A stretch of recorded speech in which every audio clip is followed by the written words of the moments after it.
Hello everyone, welcome to morning Educam. So बच्चों, अभी तक हम लोग क्या पढ़ रहे थे? हम लोगों ने क्वांटम नंबर्स के बारे में जाना और क्वांटम नंबर में हम लोगों ने क्या पढ़ा था? हम लोगों ने एन एल एम एस यानी कि 4 क्वांटम नंबर्स हमारे पास में होते हैं। तो यहाँ पर हमें एन एल एम एस के बारे में पता चला कि एक्चुअल में होते क्या है, राइट? यहाँ से हमें पता चला था क्या? शेल के बारे में, यहाँ से सब शेल, देन ऑर्बिटल्स एंड उसके बाद में spin off electrons in a orbital, right? तो ये चीजें हमें पता चली थी। उसके बाद में जो है हम लोगों ने क्या पढ़ा था? एनर्जी फैक्टर के बारे में पढ़ा था कि ऑर्बिटल की जो एनर्जी है, आप उसमें जो इलेक्ट्रॉन फिल कर रहे हैं वो किस तरीके से वेरी कर रही है, राइट? तो उस तरीके से वहां से हमने क्या जाना था? एनर्जी का फैक्टर जाना था।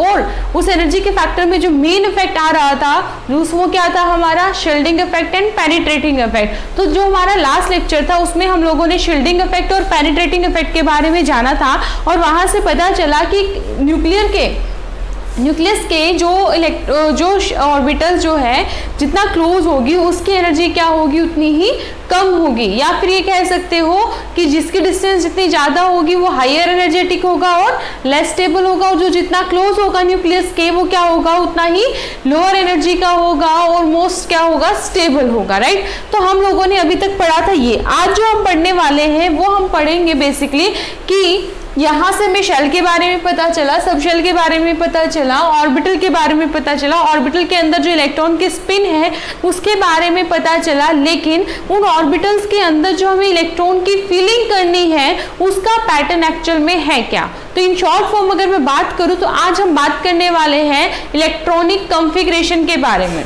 ठीक है? क्योंकि आप किसी ऑर्बिटल के अंदर इलेक्ट्रॉन की फीलिंग कर रहे हो तो आप उसकी शेल लेकर चल रहे हो, शेल के अंदर सब शेल मेंशन करोगे, सब शेल के अंदर ऑर्बिटल दिखाएंगे, लेकिन उसमें जो इलेक्ट्रॉन आप फिल कर रहे हैं वो किस तरीके से क्या है आप उसके अंदर फीलिंग करेंगे।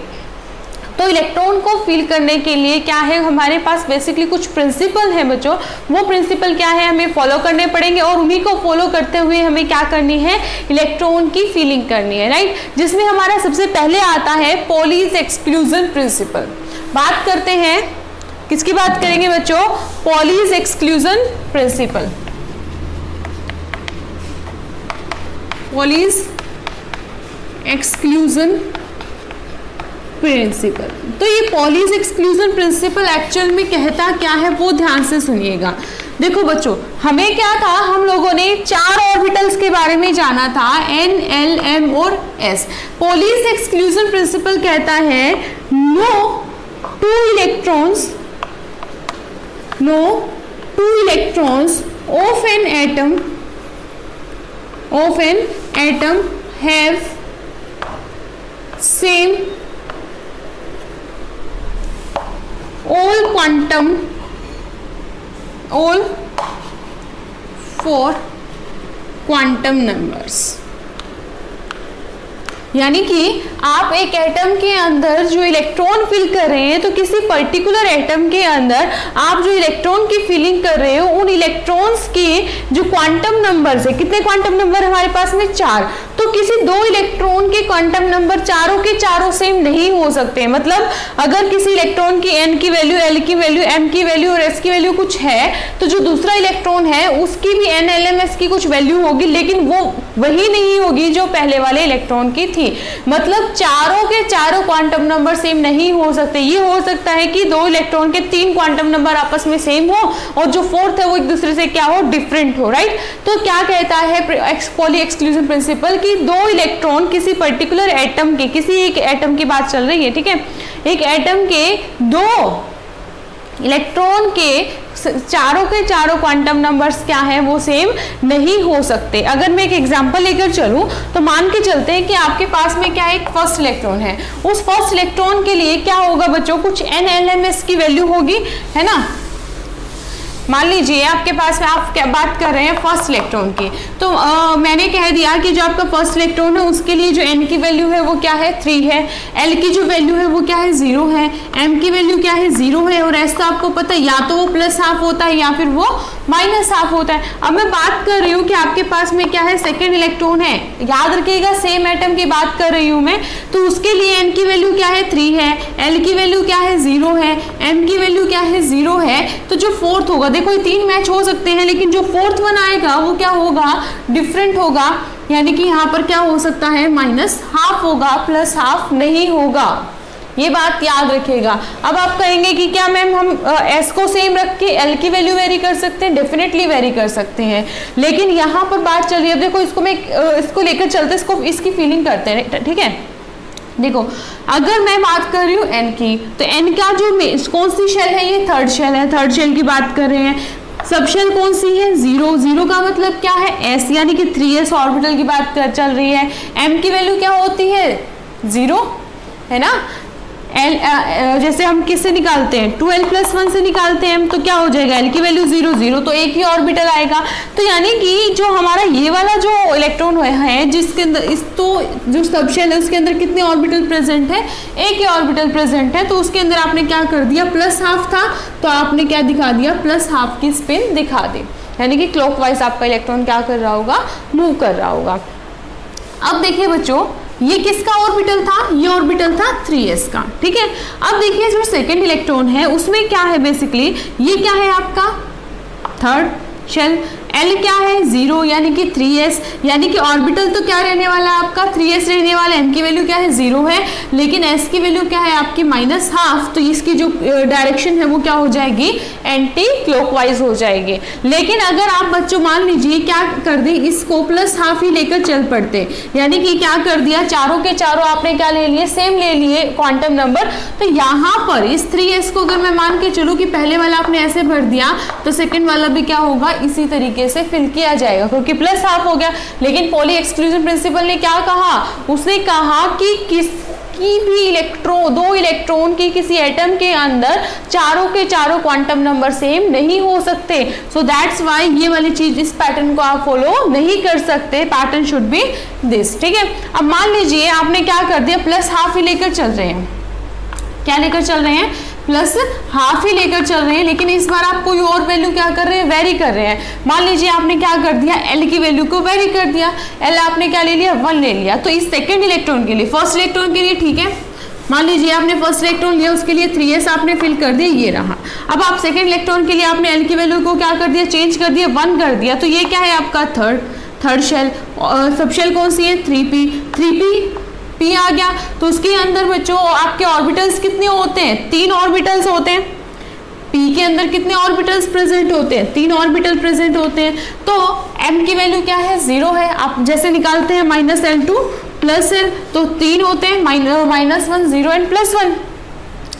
तो अब हमें क्या करना है, इलेक्ट्रॉन फिल करना है। इलेक्ट्रॉन जो फिल है, यानी कि एक ही इलेक्ट्रॉन फिल करना है, +½ में मैंने क्या कर दिया, +½ में फिल कर दिया। तो अब आपने जो यहाँ पर सेकेंड इलेक्ट्रॉन फिल किया है, तो इन दोनों, देखो फर्स्ट इलेक्ट्रॉन और जो सेकेंड इलेक्ट्रॉन है वो दोनों डिफरेंट ऑर्बिटल में है, तो यहाँ पर इस चीज का इफेक्ट देखने को नहीं मिला। लेकिन जो पहले वाला आपका केस आ रहा था उसमें क्या था, सेम ऑर्बिटल के अंदर आप इलेक्ट्रॉन की फिलिंग कर रहे थे। जब तो यानी कि जब हम बात क्या कर रहे थे कि चारों के चारों क्वांटम नंबर आपके जब सेम आते हैं, तो क्या आता है, क्या निकल के आया आपका किसी पर्टिकुलर ऑर्बिटल के अंदर इलेक्ट्रॉन निकल कर आए, और वो क्या निकल के आए, सेम डायरेक्शन में निकल के आए, जिसको पॉली एक्सक्लूजन प्रिंसिपल नहीं मानता, और यही कहता है कि जो इलेक्ट्रॉन है उनकी जो स्पिन होगी वो हमेशा क्या रहेगी, एंटी रहेगी एक दूसरे के, ठीक है। तो ओवरऑल अगर हम बात करें तो देखो, अगर बच्चों मान लेते हैं NLM, अगर इनमें और S में से अगर इन चारों क्वांटम नंबर में N, L या M की अगर कोई वैल्यू वेरी कर रही है, N, L और M की कोई वैल्यू वेरी कर रही है, that doesn't matter and that is not a big issue, वो कोई दिक्कत वाली बात नहीं है, क्योंकि उनके लिए क्या हो जाते हैं, ऑर्बिटली डिफरेंट हो जाते हैं, तो इलेक्ट्रॉन की दिक्कत नहीं आती। लेकिन प्रॉब्लम कहाँ पे आती है, अगर N, L, M की वैल्यू क्या है, सेम है, तो जो इलेक्ट्रॉन्स होंगे आपके वो क्या होंगे, सेम ऑर्बिटल में फिल होंगे। अब अगर वो सेम ऑर्बिटल में फिल हो रहे हैं तो मैटर क्या करता है बच्चों, मैटर करती है S की वैल्यू, ठीक है। तो मेन जो पॉली एक्सक्लूजन प्रिंसिपल कहता है वो कहता है कि जो स्पिन होगी किसी इलेक्ट्रॉन की एक इन सेम ऑर्बिटल, किसी सेम ऑर्बिटल के अंदर अगर आप 2 इलेक्ट्रॉन फिल कर रहे हैं तो जो उनकी जो स्पिन होगी वो क्या होनी चाहिए, एंटी होनी चाहिए। एंटी का मतलब क्या हुआ, प्लस हाफ माइनस हाफ, यानी कि उनकी जो वैल्यू है वो क्या हो जाएगी, डिफरेंट हो जाएगी। Got it. तो इस तरीके से आप इलेक्ट्रॉन की फिलिंग करेंगे। अगर आपके पास में कह दे कि हम क्या इस तरीके से फिल करेंगे, नहीं, दैट विल बी रॉन्ग। अगर कोई आपको कह दे क्या हम ऐसे फिल कर दें, अगर आप ऐसे भी फिल कर रहे हैं तो भी माइनस हाफ हो जाएगा, यानी कि एस की वैल्यू फिर भी सेम हो जाएगी, जो हमें नहीं चाहिए। तो ये पैटर्न भी फॉलो नहीं होगा, पैटर्न शुड बी दिस। और मोस्ट प्रोबेबली केस में हमेशा ही हम क्या करते हैं, क्लॉकवाइज को पहले डिनोट करते हैं, एंटी क्लॉकवाइज को बाद में, यानी कि इलेक्ट्रॉन की फिलिंग इस तरीके से होगी इन सेम ऑर्बिटल। अब मान लीजिए आप कह दें कि मैम अगर हमारे पास 3rd इलेक्ट्रॉन आ जाए तो क्या होगा, ठीक है, तो हमारे पास क्या आ जाए, 3rd इलेक्ट्रॉन आ जाए तो क्या होगा। तो देखिए मान लीजिए मैंने क्या ले लिया बच्चों, अब ले लिया 3rd इलेक्ट्रॉन, मेरे पास क्या आ गया, 3rd इलेक्ट्रॉन आ गया। और उस 3rd इलेक्ट्रॉन के अंदर क्या निकल के आ रहा है, मैंने कह दिया कि इनकी जो NLMS की जो वैल्यू है वो भी क्या है, सेम है, 3 है, 1 है, 0 है। अब जो स्पिन है, स्पिन आपकी या तो प्लस हाफ होती है या फिर माइनस हाफ होती है, तो इसमें तो कोई दिक्कत, इसमें सोचना ही नहीं है कि क्या इसके अलावा कुछ हो सकती है, इन दोनों में से एक होगी। तो मान लेते हैं मैंने क्या कह दिया, प्लस हाफ। तो अब देखिए आप क्या कर रहे थे, आपने इलेक्ट्रॉन की फीलिंग इन दोनों के लिए क्या की थी, ऊपर और नीचे वाले, ये क्या है, इसको माइनस हाफ लेके चलते हैं, तो इन दोनों के लिए ये है क्या, 3s है, तो आपने इस तरीके की फीलिंग कर दी। अब जो 3rd इलेक्ट्रॉन आ रहा है, 3rd इलेक्ट्रॉन के लिए भी क्या है, 3 है, यहां से इसको 0 ले लेते हैं, ठीक है, ये भी क्या है, 3 है, और ये क्या है, s है, और ये क्या है, प्लस हाफ, यानी कि इसी s ऑर्बिटल के अंदर जाएगा। और डायरेक्शन क्या रहेगी, ये रहेगी, डायरेक्शन क्या रहेगी, ये रहेगी। तो अब बच्चों देखिए इसकी वैल्यू और इसके लिए, तो s की जो इस इलेक्ट्रॉन की और इस इलेक्ट्रॉन की अगर मैं बात करूं तो इन दोनों इलेक्ट्रॉन की N, L और M की वैल्यू सेम है, बट S की वैल्यू क्या है, डिफरेंट है। तो ठीक है, ये पॉली एक्सक्लूजन प्रिंसिपल को फॉलो कर रहा है। लेकिन अगर मैं इस वाले की बात करूं तो इसके लिए N, L, M की जो वैल्यू है वो तीनों की क्या है, सेम है, लेकिन जो S की वैल्यू है वो इससे तो डिफरेंट है, बट इसके क्या है, सेम है, ठीक है। लेकिन पॉली एक्सक्लूजन प्रिंसिपल ने क्या कहा कि किसी एक ऑर्बिटल के अंदर 2 इलेक्ट्रॉन की जो वैल्यू है वो क्या नहीं होनी चाहिए, सेम नहीं होनी चाहिए। तो बच्चों अगर आप 3rd इलेक्ट्रॉन फिल यहाँ पर कर भी रहे हैं तो उसके लिए NLM की वैल्यू तो आपने फिक्स कर दी, लेकिन जो S आने वाला है या तो वो माइनस हाफ हो सकता है या फिर प्लस हाफ। माइनस हाफ किया तो इसके सिमिलर हो जाएगा, प्लस हाफ किया तो इसके सिमिलर हो जाएगा। तो क्वांटम नंबर तो क्या हो गए, चारों के चारों सेम हो गए, जो कि नहीं होने चाहिए।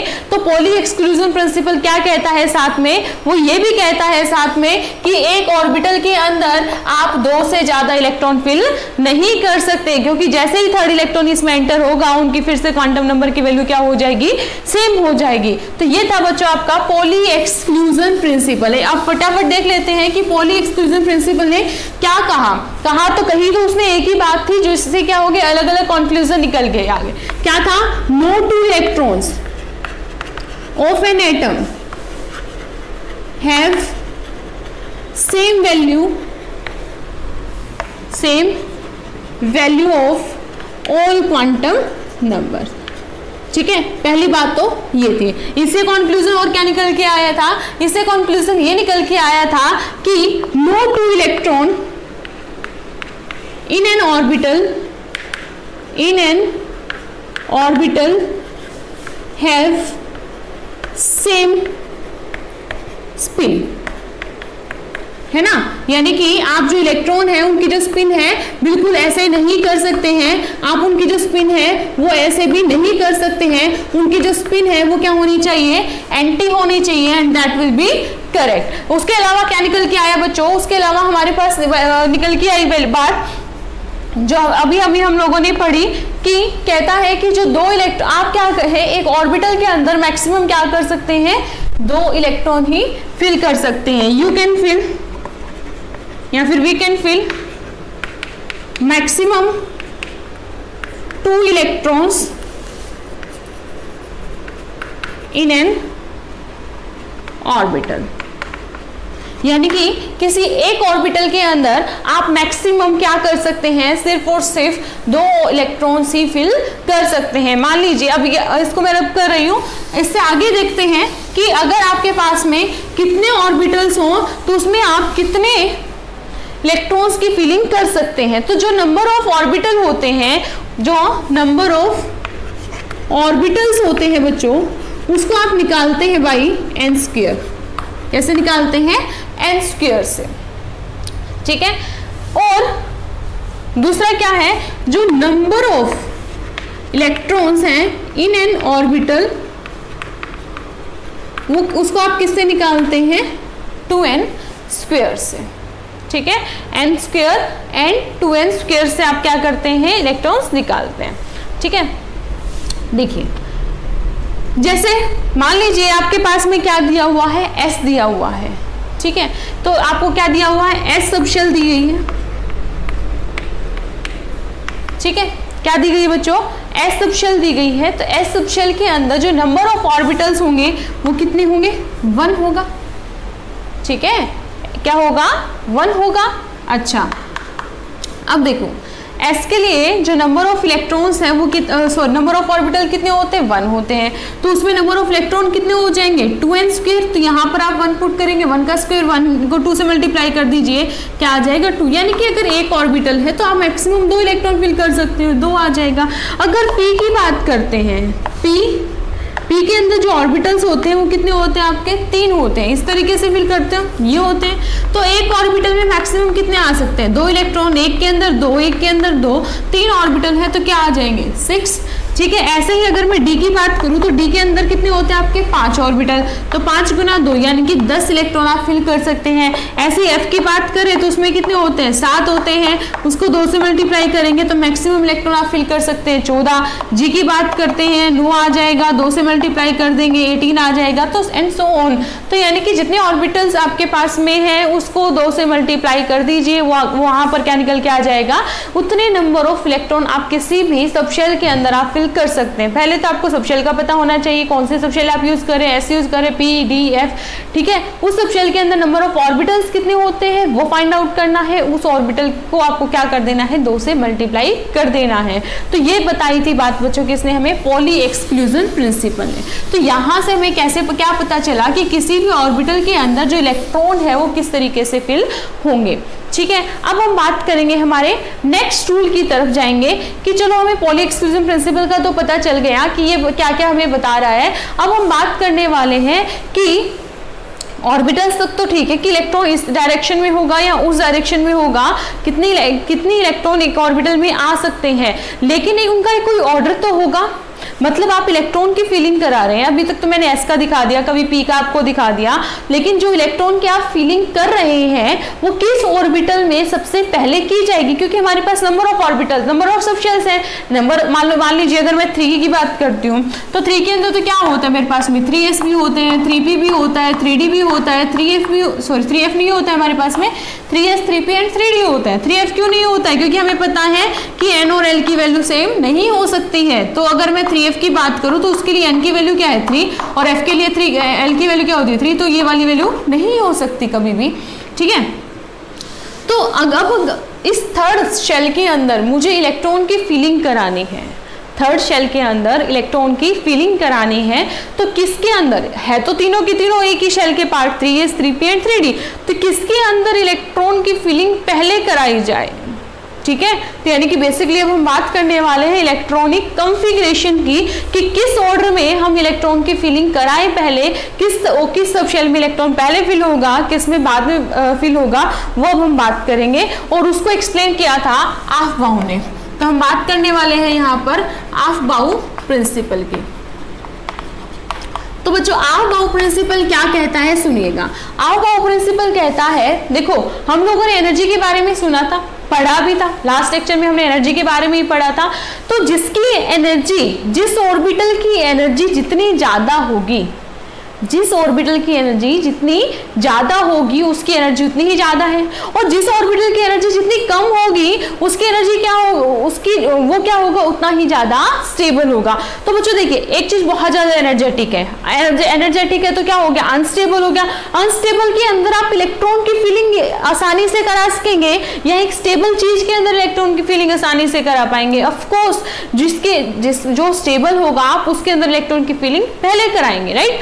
तो ऑफबाउ प्रिंसिपल कहता है कि जिस ऑर्बिटल की एनर्जी सबसे कम होगी उसके अंदर इलेक्ट्रॉन क्या होगा, पहले फिल कराया जाएगा। Lower the energy first will be the electron enter, ठीक है, उसके अंदर इलेक्ट्रॉन क्या होगा, सबसे पहले एंटर होगा, और यही क्या है आपका अबाउ प्रिंसिपल। बेसिकली अगर कहा जाए तो जो अबाउ प्रिंसिपल है वो इलेक्ट्रॉन की फीलिंग उनके ऑर्बिटल्स की एनर्जी के बेसिस पे करवाता है। जिस ऑर्बिटल की एनर्जी क्या होगी, कम होगी, उसको पहले फिल किया जाएगा, जिसका ऑर्बिटल की एनर्जी क्या होगी, ज्यादा होगी, उसको क्या किया जाएगा, बाद में फिल कराया जाएगा। तो ये तो किसने बताया था बच्चों, आपको अबाउ प्रिंसिपल ने बताया था। अब उसके बाद में एक बोर्स रूल आया था, बोर रूल के अकॉर्डिंग, मतलब अबाउ के अंदर ही बोर रूल आया था, तो उसके अकॉर्डिंग हम इलेक्ट्रॉन की फीलिंग करना स्टार्ट करते हैं, ठीक है। तो देखो हम लोग पहले भी पढ़ चुके हैं कि अगर मैं सिर्फ बात करूं, सिर्फ मैं यहाँ पर बात कर रही हूँ कि मान लीजिए मेरे पास 1s है और 2s है, तो इसमें से इलेक्ट्रॉन की फीलिंग किसकी कराई जाएगी पहले, तो आपको पता है फर्स्ट शेल, और ये क्या है आपकी सेकंड शेल, ये n ये है, ये n ये है, ठीक है। तो ये वाली जो शेल होगी वो क्या होगी, ज्यादा क्लोज होगी न्यूक्लियस के। तो जो हमारा लास्ट लेक्चर था उसमें हमने यही पढ़ा था कि जो न्यूक्लियस के जितना ज्यादा क्लोज होगा, जो न्यूक्लियस के जितने ज्यादा क्लोज होगा उसकी वो क्या होगा, लेस एनर्जेटिक होगा और मोर स्टेबल होगा। और जो मोर स्टेबल है उसमें इलेक्ट्रॉन की फीलिंग पहले होगी, ठीक है। तो 1s और 2s में से इलेक्ट्रॉन की फीलिंग पहले किसकी होगी, ऑफ कोर्स 1s की होगी। तो वहां पर लास्ट लेक्चर में एक छोटा सा मैं रिवाइंड कराना चाहूंगी आपको, जब हम एक मोनो इलेक्ट्रॉन सिस्टम की बात कर रहे थे, यानी कि हाइड्रोजन एटम के बारे में बात कर रहे थे, तो हमने देखा था कि जो एनर्जी होती है उसमें n और l में से सिर्फ n का इफेक्ट पड़ता है, l का इफेक्ट नहीं पड़ता। अगर मैं बात कर रही हूँ किसी भी हाइड्रोजन एटम की, तो उसमें ऑफ कोर्स 1s क्या होगा, अगर मैं यहाँ पर स्टेबिलिटी लिख रही हूँ या फिर चलो एनर्जी लिख लेती हूँ, एनर्जी की बात करती हूँ, तो 1s की जो एनर्जी है वो क्या होगी, 2s की एनर्जी से क्या होगी, कम होगी। लेकिन l का इफेक्ट नहीं पड़ रहा है, यानी कि अगर मैं यहाँ पर 2p भी लिख देती हूँ, ठीक है, यहाँ पर क्या हो गया, n तो सेम है लेकिन l की वैल्यू क्या है, डिफरेंट है। सो फॉर मोनो हाइड्रो यानी कि मोनो इलेक्ट्रॉन सिस्टम यानी कि हाइड्रोजन सिस्टम के लिए 2s और 2p की एनर्जी क्या होगी, सेम होगी। ऐसे ही एनर्जी 3s की ज्यादा होगी और 3s 3p और 3d की एनर्जी क्या होगी, सेम होगी। रिमेंबर वन थिंग, मैं अगेन बोल रही हूँ, ये किसके लिए है, ये है आपका मोनो इलेक्ट्रॉन सिस्टम के लिए, दैट इज हाइड्रोजन एटम के लिए, ओनली फॉर हाइड्रोजन एटम, ठीक है। अगर आपके पास में क्या है, मल्टी इलेक्ट्रॉन सिस्टम है, क्या है, मल्टी इलेक्ट्रॉन सिस्टम है, तो क्या होगा, तो वहां पर n और l दोनों का इफेक्ट देखा जाएगा। ये पढ़ा था हम लोगों ने, n और l दोनों का इफेक्ट देखा जाएगा। तो जिस केस में n की एनर्जी सबसे कम होगी, l की एनर्जी सबसे कम होगी, n की वैल्यू कम है, l की वैल्यू कम है, वही क्या होगा, सबसे ज्यादा स्टेबल होगा। क्या होगा, मोस्ट स्टेबल होगा, और कह सकते हो आप और लोअर एनर्जी का होगा। क्या होगा बच्चों, लोअर एनर्जी का होगा। तो अगर यहाँ पे मैं बात करूं 1s की, 2s की, 2p की, 3s की बात करूं, तो अगर इनको आपको एनर्जी के अकॉर्डिंग क्या करना है, अरेंज करना है, तो कैसे अरेंज करेंगे, तो देखो यहाँ तो कोई डाउट नहीं है, 1 और 2, 1 2 में से एनर्जी किसकी ज्यादा होगी, ऑफ कोर्स 2 की होगी। अब दिक्कत आती है 2s और 2p में, यहाँ पर मैं 3p और 3p भी लगा देती हूँ, ठीक है। अब यहाँ पर तो क्या है, n की वैल्यू क्या है, सेम है, l की वैल्यू वेरी कर रही है, तो हमने कहा l की वैल्यू भी जिसकी कम होगी वो भी ज्यादा क्या होगा, स्टेबल होगा। तो यहाँ पर l की वैल्यू क्या है, 0 है, यहाँ l की वैल्यू क्या है, 1 है, तो इसकी एनर्जी क्या हो जाएगी, ज्यादा। तो यहाँ पर तो ऑफ कोर्स आपकी n की वैल्यू ही डिफरेंट है, तो इसकी एनर्जी ज्यादा। इन दोनों की अगर बात करें तो इसकी एनर्जी क्या होगी, ज्यादा होगी। तो यहाँ से हमने एनर्जी के बारे में सीखा था, ठीक है। और भी क्या है, अब देखिए दिक्कत क्या आती है, दिक्कत आती है यहाँ पर कि यहाँ पर क्या आना चाहिए, 3p के बाद में 3d आना चाहिए और उसके बाद में 4s आना शुरू हो जाना चाहिए, लेकिन ऐसा नहीं होता है। जब हमने इसको चेक किया, जो बताई गई हमें जो वैल्यू, तो जो 4s है उसकी एनर्जी क्या होती है, 3d से कम होती है, ठीक है। तो जो ऑर्डर रहता है वो क्या रहता है, इस तरीके से रहता है। इस ऑर्डर को हम किस रूल से देखते हैं, बोर्स रूल से देखते हैं, ठीक है। इसको हम किससे देखते हैं बच्चों, बोर रूल से देखते हैं। हमारे पास में एक है बोर ब्यूरीज रूल,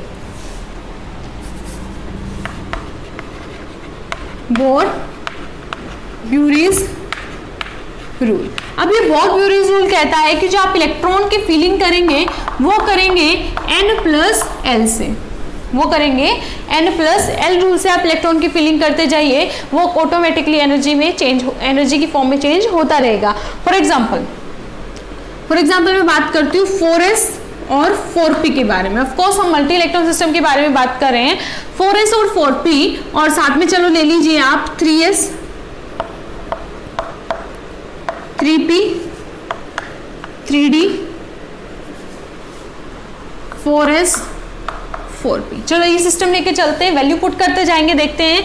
देखो 3s के लिए 4 3s, तो यहां पर जब आप n+l पुट करेंगे तो क्या होगा, n के लिए वैल्यू क्या है 3, l के लिए वैल्यू क्या है 0, तो क्या हो जाएगी वैल्यू 3। अब मैं बात कर रही हूं यहां पर 3p की, तो क्या होगा, n के लिए वैल्यू क्या है 3, l के लिए वैल्यू क्या है 1, तो ये क्या हो जाएगा 3 + 1, 3 + 1 = 4। उसके बाद में हमारे पास है 3d में क्या हो जाएगा 3, प्लस में d के लिए क्या हो जाएगा 2, दैट विल बी 5। उसके बाद में अगर मैं बात करूं 4s की, तो 4s में क्या होगा बच्चों, देखिएगा 4, s के लिए क्या आ गया 1, अब क्या हो जाएगा 4 + 1 सॉरी 0, s के लिए क्या हो जाएगा 0, दैट विल बी 4। ऐसे ही क्या है मेरे पास में 4p, तो क्या आ जाएगा यहाँ पर 4 + 1 and that will B 5, that will B, ठीक है। तो अब देखिए सबसे पहले 3s 3p 3d 4s 4p, तो जिसकी एनर्जी, जिसकी वैल्यू कम आएगी उसको पहले फिल किया जाएगा, यानी कि वो क्या है ज़्यादा स्टेबल है। तो नो डाउट यहाँ पर जब हम ऑर्डर अरेंज करेंगे तो जो 3s है आपका वो क्या आ जाएगा, सबसे पहले आ जाएगा। उसके बाद में आपका क्या आएगा, 4 नंबर पे 3p और 4s है, 3p और 4s है, तो देख लीजिए 3p थर्ड शेल पहले आती है, 4th shell of course third shell पहले आती है, तो क्या आ जाएगा आपका 3p। उसके बाद में 5th नंबर पे आपका आता है 3d, उसकी वैल्यू क्या है 5, लेकिन देखिए 4th नंबर जो हमारे पास वैल्यू आ रही है 4 में आ रही है, तो 4 जो है बेशक से क्या है 3 और 4 में से थर्ड शेल पहले आती है, लेकिन यहाँ पर जो कम वैल्यू आ गई इसकी, ये तो क्या थे इक्वल थे, तो प्रायोरिटी हमने इसको दे दी। यहाँ पर तो क्या है वैल्यू कम आ रही है, तो ये क्या हो जाएगा ज़्यादा स्टेबल हो जाएगा। तो यहाँ पर पहले क्या आएगा 4s आएगा, देन क्या आएगा 3d आएगा, तो यहाँ पर 5 वैल्यू इसकी भी है, 5 वैल्यू इसकी भी है, तो ऑफकोर्स थर्ड शेल पहले आती है, तो 3d पहले आ गया, उसके बाद में क्या आ जाएगा 4p आ जाएगा। तो इस n+l के रूल से, यानी कि बोर-ब्यूरेज रूल से हमें पता चलता है कि किस इलेक्ट्रॉन सिस्टम की वैल्यू कम है, किस ऑर्बिटल की वैल्यू कम है, उसको पहले फिल किया जाएगा। तो आप यहाँ से 1s 2s से भी इसको शुरू कर सकते थे, मैंने यहाँ से शुरू कर दिया, ठीक है। तो अब दिक्कत क्या आने लगी, अब दिक्कत आने लगी कि इस तरीके से कितने ऑर्बिटल्स हम लोग उठाए, ठीक है, कितने ऑर्बिटल्स हम उठाएं कि बार बार अब अगर हम इनकी वैल्यू यहाँ पर डालते जाएंगे, बार बार इनकी वैल्यू पुट करते जाएंगे, तो दिक्कत आनी शुरू हो जाएगी, मतलब कितनी वैल्यूज हम याद करें। तो इस पूरे सिस्टम को आसान बनाने के लिए एक पैटर्न बनाया गया। अब उन्होंने क्या दिया, एक पैटर्न दिया, उस पैटर्न को हम फॉलो करते हैं इलेक्ट्रॉनिक कॉन्फ़िगरेशन लिखने में, ठीक है। तो वो पैटर्न क्या है बच्चों, ध्यान से देखिएगा। पहले आ गया आपका इधर 1s, इसको लिखने का तरीका यही रहेगा, उसको जैसे आपको फॉलो करना है। ये क्या है 2s और ये क्या है 2p, ठीक है। 2d तो होता नहीं है सेकंड शेल में हमारे। थर्ड की अगर मैं बात करूँ तो 3s 3p 3d, ठीक है, क्योंकि d ऑर्बिटल की एंट्री हो जाती है। फिर आएगा 4s 4p 4d, और 4 के अंदर हमारा क्या आता है fp आता है। ऐसे इसको और बढ़ा लेंगे 5s 5p 5p 5d, उसके बाद में आ जाएगा 6s 6p, उसके बाद में आ जाएगा 7s। अब कुछ बच्चे पूछेंगे कि मैम आपने यहाँ पर 5d 5f क्यों नहीं लिखा, लिख सकते थे, कोई बड़ी बात नहीं है, नॉट अ बिग इश्यू, ठीक है। लेकिन यहाँ पर सिर्फ मैंने उतनी ही वैल्यू लिखी है जो हमें मोस्टली यूज़ करनी होती है, और आगे भी आप इसको लिख सकते हैं। ये सिर्फ मैं आपको एक पैटर्न समझाने की कोशिश कर रही हूँ, ठीक है। तो यहाँ पर अब आपको करना क्या है, देखिए आपको सबसे पहले तो क्या करना है, इनके यहाँ पर एरो लगा दीजिए इस तरीके से, 1s 2s, इनको आपको क्या कर देना है, डायगोनली इन पर एरो लगा देना इस तरीके से,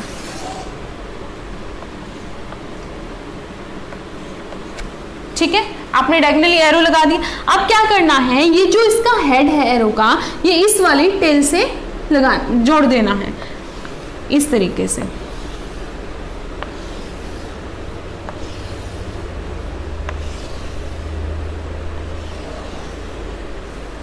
ठीक है, इसके हेड को इसकी टेल से कनेक्ट कर देना है। ठीक है, इतनी बात समझ में आई। अब बस आपको क्या करना है, एरो फॉलो करना आता है आपको, हमें क्या करना है, सिर्फ और सिर्फ एरो को फॉलो करना है। एरो को फॉलो करते जाइए, आपका जो इलेक्ट्रॉनिक कॉन्फ़िगरेशन है वो क्या हो जाएगा, तैयार हो जाएगा। एरो फॉलो करने आते हैं, मान लीजिए आप कहीं जा रहे हैं, डायरेक्शन मतलब किसी गाड़ी से जा रहे हैं, तो आपको किसी पर्टिकुलर प्लेस पे जाना है, तो वहां पर एरो लगाए हुए, तो ऑफकोर्स आपको एरो लगाना, एरो फॉलो करने आते हैं, जो जहां पर हेड होगा आपको उस तरफ जाना है। तो यहाँ पर जब आप देखेंगे तो देखिए सबसे पहले यहाँ से इस तरफ आए, एरो क्या है इधर 1s, तो सबसे पहले क्या आ जाएगा आपका 1s। यहां से घूम कर गए, फिर आपका एरो इधर आ रहा है, उसके बाद में क्या आ गया बच्चों 2s, फिर यहां से यहां पर गए, उसके बाद में आपका क्या आ रहा है 2p, 2p के बाद में क्या आ रहा है आपका 3s, 3s के बाद में फिर से क्या आ रहा है आपका 3p, ठीक है 3p, देन 4s, 4s के बाद में क्या आ गया 3d, यही अभी अभी हमने पढ़ा था, राइट। क्या पढ़ा था कि जो 4s की जो फीलिंग है वो क्या होती है 3d से पहले होती है, 3d देन 4p, ठीक है, वहां स्पेस नहीं है, मैं इधर लिख रही हूं। 4p के बाद क्या आ रहा है बच्चों आपका 5s, 5s, ठीक है, उसके बाद में फिर से इसको ज्वाइन करेंगे, क्या आ गया आपका 4d। देखो यहाँ पर भी वही चीज आ रही है जो यहाँ पर आ रहा था, 5s 4s 3d से पहले, यहाँ 5s 4d से पहले, उसके बाद में आ जाएगा आपका 5p, और p के बाद में क्या आ जाएगा 6s, 6s के बाद में आपका क्या आ रहा है 4f। देखो यहाँ पर यानी कि 4d और 4f में कितना गैप आ गया, फिर से 2 का गैप आ गया, इतनी एनर्जी का डिफरेंस आ जाता है 4f। ये हम कैसे देखते हैं, बोर-ब्यूरीज रूल से चेक करेंगे। 4f के बाद क्या आ जाएगा बच्चों 5d, 5d के बाद 6p, 6p के बाद क्या आ जाएगा हमारा 7s। तो इस तरीके से इलेक्ट्रॉन की फीलिंग हम लोग करते हैं, ठीक है। इसके बाद में हम क्या निकालना सीखेंगे, इलेक्ट्रॉनिक कॉन्फ़िगरेशन में निकालना सीखेंगे। अब देखिए फटाफट देखिएगा, आपको पता है s के अंदर क्या होते हैं, 2 ऑर्बिटल्स होते हैं, s के अंदर 2 ऑर्बिटल्स होते हैं, सॉरी 1 ऑर्बिटल होता है। मैक्सिमम इलेक्ट्रॉन कितने फिल कर सकते हैं 2। p के अंदर कितने ऑर्बिटल होते हैं 3, मैक्सिमम इलेक्ट्रॉन फिल कर सकते हैं 6। d के अंदर कितने ऑर्बिटल्स होते हैं 5, मैक्सिमम इलेक्ट्रॉन फिल कर सकते हैं आप 10। f के अंदर कितने होते हैं बच्चों 7, मैक्सिमम इलेक्ट्रॉन फिल करते हैं 14। तो अगर मैं मैक्सिमम इलेक्ट्रॉन लेकर चल रही हूं तो आप इनके अंदर किस तरीके से इलेक्ट्रॉन फिल करेंगे। 1s है तो मैक्सिमम 2 इलेक्ट्रॉन, s के अंदर 2, p के अंदर मैक्सिमम 6, s के अंदर 2, p के अंदर कितने कर सकते हैं 6, s के अंदर 2, d के अंदर मैक्सिमम 10, p के अंदर 6। तो जितने इलेक्ट्रॉन है, अब जरूरी तो नहीं ना, अगर मैंने हीलियम की बात कर ली, मैंने फ्लोरीन की बात कर ली, क्लोरीन की बात कर ली, तो उसके अंदर 9 होते हैं, एक में 17 होते हैं, तो जरूरी थोड़ी है इस तरीके से पूरा फिल होगा। ये तो सिर्फ मैंने बताया मैक्सिमम पॉसिबिलिटी कितनी है, ठीक है। उसके बाद में क्या आ जाएगा 2 हो सकता है, इधर 10 होगा, इधर 6 होगा, 2 होगा, यहाँ 14 होगा, यहाँ 10, देन 6 एंड देन 2। इस तरीके से इलेक्ट्रॉन की फीलिंग करते हैं। अब फटाफट कुछ एग्जांपल लेके चलते हैं और उनके इलेक्ट्रॉनिक कॉन्फ़िगरेशन लिखने की कोशिश करते हैं। तो जो मेन चीज है बच्चों इलेक्ट्रॉनिक कॉन्फ़िगरेशन लिखने के लिए, वो आपको इस पैटर्न का पता होना चाहिए, तभी आप इलेक्ट्रॉन की फीलिंग कर सकते हैं। अगर आपको ये इलेक्ट्रॉन जो ये फीलिंग है, जो पैटर्न है वो नहीं पता है, तो आप जो इलेक्ट्रॉन की फीलिंग करने में गड़बड़ कर सकते हैं, तो आपका इलेक्ट्रॉनिक कॉन्फ़िगरेशन पूरा का पूरा गड़बड़ हो जाएगा अदरवाइज, ठीक है। तो ये चीज आपको बहुत अच्छे से करनी है, और ये कैसे आएगी, ये आपको प्रैक्टिस से आएगी। तो पहले मैं क्या कर लेती हूँ ना, इसको एक सीक्वेंस में लिख लेते हैं, ठीक है। तो सीक्वेंस में लिख लेते हैं फटाफट, 1s 2s 2p 3s 3p 4s 3d 5, 3d हो गया हमारे पास में। 3d के बाद में आ जाएगा मेरे पास में 4p 5s 4d 5p 6s 4f 5d 6p 7s, और आगे तक भी इसी तरीके से आपका इलेक्ट्रॉनिक कॉन्फ़िगरेशन चलता जाएगा, जिसमें डी आपको इस तरीके से डायगोनली मैच करना है। मान लीजिए मेरे पास में क्या दिया हुआ है, सबसे पहले लेके चलते हैं लाइक सोडियम एटम ले लेते हैं। आपसे पूछे कि सोडियम का इलेक्ट्रॉनिक कॉन्फ़िगरेशन लिखिए, तो इतना तो आपको कंफर्म हो गया कि इलेक्ट्रॉन की अगर फिलिंग करेंगे तो सबसे पहले किसकी होगी 1s की, फिर 2s की, क्योंकि हमने जो ऑर्डर लिखा है वो इसी तरीके से लिखा है, जिसमें इलेक्ट्रॉन पहले होगा वो पहले, जिसमें बाद में होगा वो बाद में। तो आप देखिए कि सोडियम के अंदर नंबर ऑफ इलेक्ट्रॉन्स कितने होते हैं 11, नंबर ऑफ इलेक्ट्रॉन्स कितने होते हैं, 11 होते हैं, ठीक है। तो 1s क्या हो जाएगा, यहाँ से 1s हो जाएगा, 1s हो जाएगा। s के अंदर कितने इलेक्ट्रॉन मैक्सिमम, पहले इस ऑर्बिटल को फिल करेंगे तभी आगे जाएंगे, ठीक है। 1s 2 इलेक्ट्रॉन फिल कर दिया, उसके बाद में आता है 2s, इसके अंदर भी कितने इलेक्ट्रॉन फिल कर सकते हैं, 2। उसके बाद में आता है आपका 2p, p के अंदर मैक्सिमम 6, कितने इलेक्ट्रॉन फिल कर चुके हैं आप, 2 2 4 और 6 10, एक इलेक्ट्रॉन और रह गया। उसके बाद में आपका क्या आता है 2p के बाद में 3s, अब एक इलेक्ट्रॉन बचता है, यहाँ पर आप सिर्फ क्या लिखेंगे, एक इलेक्ट्रॉन ही मेंशन करेंगे, 2 2 4 6 10 और 1 11। ऐसे ही मान लीजिए आपको क्या दे दिया गया, कैल्शियम दे दिया गया, जिसके अंदर कितने होते हैं 20 इलेक्ट्रॉन्स होते हैं। तो इसको कैसे फिल करेंगे बच्चों, 1s किसके अंदर कितने 2, फिर 2s 2, 2p 6, 3s 2, जब तक आपकी काउंट इलेक्ट्रॉन्स फिल नहीं हो रहे आप उनको कंप्लीटली फिल करेंगे। कितने हो चुके हैं ये 12 हो चुके हैं, 2 4 6 10 और 2 12। उसके बाद में क्या है 3p 6 18, उसके बाद में क्या आ गया आपका 4s 2 20, ठीक है। 2 2 4 6 10 2 12 6 18 और 2 20। इस तरीके से इलेक्ट्रॉन की फिलिंग आप लोगों को करनी है, ठीक है। और भी आप आगे तक फिल कर सकते हैं, लाइक आपको क्या दे दिया जाए, कुछ भी दे दिया जाए, मतलब आपको मैं नॉर्मली बता देती हूँ कि आपके पास में कोई भी एक्स एटम है, ठीक है, या फिर कोई भी एटम दिया गया है जिसके अंदर नंबर ऑफ इलेक्ट्रॉन्स कितने हैं 45 है, कितने हैं बच्चों 45 है। तो उसके लिए बताइए कितना हो जाएगा। तो बस आपको ये पैटर्न लिख लेना है सबसे पहले, 1s 2s 2p 3s 3p 4s 3d 4p 5s। Electron fill करते जाइए, 2 4 10 12 16 18 18 और 10 क्या हो जाएंगे 28 और 6 28 और 6 34, ठीक है, और 1 35। इस तरीके से आपको क्या करनी है, इलेक्ट्रॉन की फिलिंग करनी है। अब एक और छोटी सी बात क्या है, देखिए अगर मैं यहाँ पर बात करती हूँ हीलियम की, हीलियम के बाद में क्या आता है हमारे पास, क्या होता है हीलियम, नियॉन, आर्गन, क्रिप्टॉन, यानी कि नोबल गैसेस की मैं यहाँ पर बात कर रही हूँ। तो हीलियम के बाद आता है आपका नियॉन। तो देखो नियॉन के अंदर जो नंबर ऑफ इलेक्ट्रॉन्स आपको मिलेंगे वो कितने मिलेंगे 10 मिलेंगे। तो जब आप 10 की फिलिंग करते हैं तो 10 आपका यहाँ तक खत्म हो जाता है, 1s2 2s2 2p 6, ठीक है। उसके बाद में आता है आपका आर्गन, जिसके अंदर कितने होते हैं 18, कितने होते हैं 18, ठीक है। तो अगर मैं आर्गन की बात करूं तो कितने होते हैं 18, तो 1s2 2s2 2p6, ठीक है, 3s2 एंड 3p6, ठीक है। तो मैंने इनको लिखा है, तो क्या इसके पीछे रीजन है क्यों मैंने इसको लिखा है। देखो अब मान लो मैंने यहाँ पर तो आपको बच्चों बोल दिया कि 45, जो 45 था हम लोगों ने 35 के लिए फिल कर दिया, कोई बात नहीं 35 के लिए लिख लीजिएगा, ठीक है। मान लीजिए 35 के लिए था, तो देखिए अभी तो मैंने सिर्फ 35 लिखा, तो आपने इतनी लंबी चौड़ी चेन बना दी है ना। अगर मैं कह दूं कि 105 के लिए लिखिए, 110 के लिए लिखिए, तो क्या हो जाएगा, इतना लंबा चौड़ा लिखना बैठेंगे नहीं, ठीक है। तो उसको शॉर्ट फॉर्म में हमें लिखना होता है। हमें एक्चुअल में करना क्या होता है, हमें सिर्फ और सिर्फ जो आउटर शेल के अंदर इलेक्ट्रॉन प्रेजेंट होते हैं उससे लेना देना होता है। इनर शेल के तो क्या है फुली फिल्ड है, ये तो पार्टिसिपेट ही नहीं करेंगे। जो सबसे पहले पार्टिसिपेट करते हैं वो कौन से करते हैं, आउटर शेल वाले करते हैं।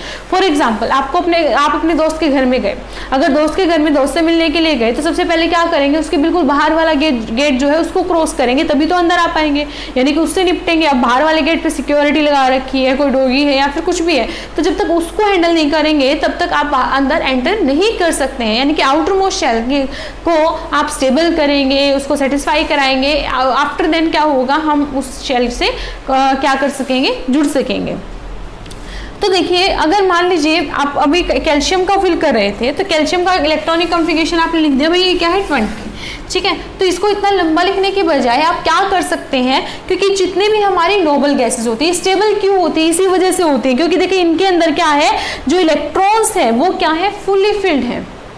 इलेक्ट्रॉन्स क्या है, फुली फिल्ड है। मान लीजिए इससे मैंने नेक्स्ट ले लिया, कोई 21 ले लिया, स्कैंडियम ले लिया, ठीक है, तो क्या होता है, लाइक मैंने सोडियम ले लिया, सोडियम के अंदर भी कितने हैं, 11 इलेक्ट्रॉन है, तो इतना नहीं ना लिख के हम क्या करेंगे, एक स्टेबल इलेक्ट्रॉनिक कॉन्फ़िगरेशन उठाएंगे, और स्टेबल हमेशा किसका मिलेगा, आपका नोबल गैस का। तो 11 से पहले क्या आता है, 10 क्या हो गई आपकी नोबल गैस। तो इस सोडियम के इलेक्ट्रॉनिक कॉन्फ़िगरेशन को आप ऐसे भी लिख सकते थे, नियोन। अब इसको लिख देंगे आप एक ब्रैकेट में, ऊपर लिख देंगे 10, एंड देन आप क्या लिख देंगे, जो लास्ट में एक इलेक्ट्रॉन बच गया, जो एक इलेक्ट्रॉन होगा वो किस में जाएगा, 3s1 में। तो इसका मतलब क्या हुआ कि जो 10 इलेक्ट्रॉन है उसका जो इलेक्ट्रॉनिक कॉन्फ़िगरेशन वही है जो किसका होगा, नियोन का होगा। ऐसे आप कैल्शियम के लिए भी लिख सकते हैं। 18 किसका आ गया है, आपका आर्गन का आ चुका है, आर्गन 18। तो 18 इलेक्ट्रॉन का कॉन्फ़िगरेशन वही है जो किसका होगा, आर्गन का होगा। उसके बाद में आप किसका फिल करेंगे, 4s2। ठीक है, तो जो अब मैक्सिमम इलेक्ट्रॉन फिल कर सकता है, जैसे 35 है, तो 35 से पहले क्या आता है, हीलियम, नियोन, आर्गन, क्रिप्टॉन। तो क्रिप्टॉन क्या आता है आपका, 36 आता है। ठीक है, क्रिप्टॉन का कितना होता है आपका, 36। तो इसको तो लेके नहीं चल सकते, तो इसके लिए भी आपको क्या करना पड़ेगा, आर्गन को ही लेके चलना पड़ेगा। ठीक है, इस तरीके से क्या करना है बच्चों, हमें इलेक्ट्रॉन की फिलिंग करनी होती है, और इस तरीके से आप इलेक्ट्रॉनिक कॉन्फ़िगरेशन को शो करेंगे। हालांकि अब इसकी जो हमारी नेक्स्ट वीडियो होगी उसमें हम इलेक्ट्रॉनिक नेक्स्ट या फिर जो भी है हमारा आगे जो आएगा उसमें हम इलेक्ट्रॉनिक कॉन्फ़िगरेशन को निकालने की शॉर्ट ट्रिक भी सीखेंगे। तो आप पहले अपना होमवर्क कीजिएगा। होमवर्क आपका क्या है, आपको क्या करने हैं, इसी तरीके से नंबर ऑफ जो एटम्स आपको गिवन होते हैं, लाइक आपको 1 to 20 ले लीजिए, 20 to 40 ले लीजिए, 42, तो अलग अलग रैंडमली आपको चूज करना है, और उनके इलेक्ट्रॉनिक कॉन्फ़िगरेशन पहले आप कंप्लीटली लिखना सीखिएगा। आप कभी सोचो कि मैम जब ट्रिक बताएंगे निकालने के लिए हम तभी सीखेंगे, नहीं, जब तक बेसिक्स नहीं आता तब तक ट्रिक का कोई फायदा नहीं होता। यानी कि जब आप छोटी क्लासेस में होते थे तो आपको जब तक काउंटिंग पहले प्रॉपर सिखाई जाती थी कि 2 को करो, 4 जोड़ना है, तो 1 2 3 और 4। आप क्या करते हैं, आपको फटाफट पता है। वो क्यों पता है, क्योंकि आपको बेसिक्स पता है। ठीक है, तो सबसे पहले क्या करेंगे, कंप्लीट इलेक्ट्रॉनिक कॉन्फ़िगरेशन लिखेंगे, उसके बाद में क्या करेंगे, आप इस ट्रिक के ऊपर जाएंगे। ठीक है, अब देखिएगा बच्चों, एक और रूल जो है हमारा वो भी रह गया है, which is hunts multiplicity rule. वो भी देख लेते हैं। हंट्स मल्टीप्लिसिटी रूल क्या कहता है,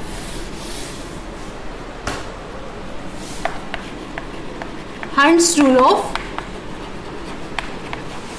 मल्टीप्लिसिटी,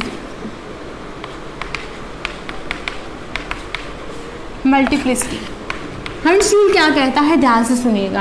अभी क्या है, हमने इलेक्ट्रॉनिक कॉन्फ़िगरेशन लिख लिए।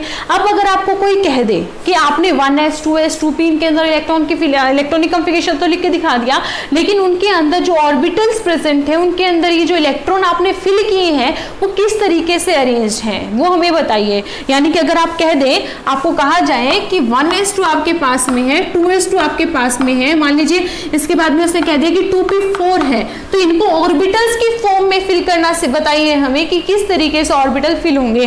तो बच्चों सबसे पहले तो आपको ये पता होना चाहिए कि किसके अंदर कितने ऑर्बिटल होते हैं। तो एस की अगर मैं बात करूं तो एस के अंदर तो एक ही ऑर्बिटल होता है। ठीक है, एस के अंदर एक ही ऑर्बिटल होता है, तो यहां भी एस है तो इसका भी एक ही ऑर्बिटल होगा।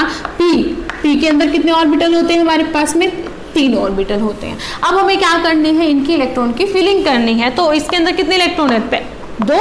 तो अब पॉली एक्सक्लूजन पे आ जाइए। तो पहला इलेक्ट्रॉन आपने भर दिया, हमने क्या कहा, पहला क्लॉकवाइज होना चाहिए, दूसरा क्या होना चाहिए, एंटी क्लॉकवाइज। आप दोनों की डायरेक्शन सेम नहीं कर सकते हैं, तो 2 इलेक्ट्रॉन आपने फिल कर दिए। फिर आ जाइए 2s पे, तो आपने इसके इलेक्ट्रॉन फिल कर दिया। अब आ गए आप 2p4 पे।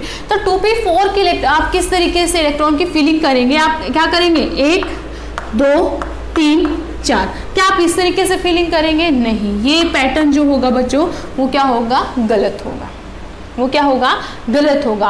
हंट्स रूल ऑफ मल्टीप्लिसिटी क्या कहता है, वो कहता है कि अगर आपके पास में डीजनरेट ऑर्बिटल है, डीजनरेट ऑर्बिटल यानी कि जिनकी एनर्जी क्या होती है, सेम, यानी कि यहाँ पर आपका क्या है, px py और pz, इनको एक ही लेवल पे लिखा है, यानी कि इनकी एनर्जी क्या है, सेम है।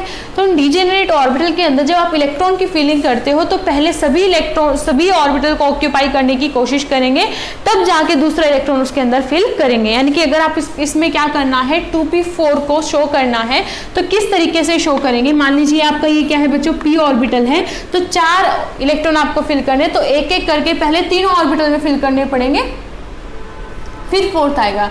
फॉर एग्जाम्पल, मम्मी कोई चीज़ लेके आई, आप घर में 4 भाई बहन है, ठीक है, और मम्मी मार्केट से कोई सामान लेकर आई है खाने का, तो पहले क्या करती है, इक्वली डिस्ट्रीब्यूट करेगी सब में, ठीक है। अब जो एक्स्ट्रा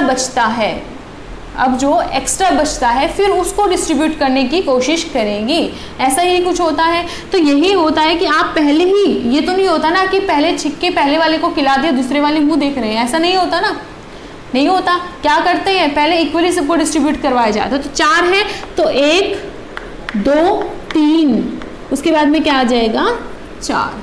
इस तरीके से क्या करनी पड़ेगी आपको। यहाँ पर तो एक ही ऑर्बिटल था तो नो डाउट एक इलेक्ट्रॉन तो दूसरा भी इसमें आएगा, लेकिन यहाँ पर मल्टी ऑर्बिटल्स थे आपके पास में। ऐसे मान लीजिए आपके पास में डी ऑर्बिटल है, तो डी के अंदर तो कितने होते हैं, 5 होते हैं। तो मान लीजिए आपको कह दिया गया कि D3 भरना है, तो 1 2 और 3, तो पहले आप ऐसे भरेंगे ना कि ऐसे करेंगे।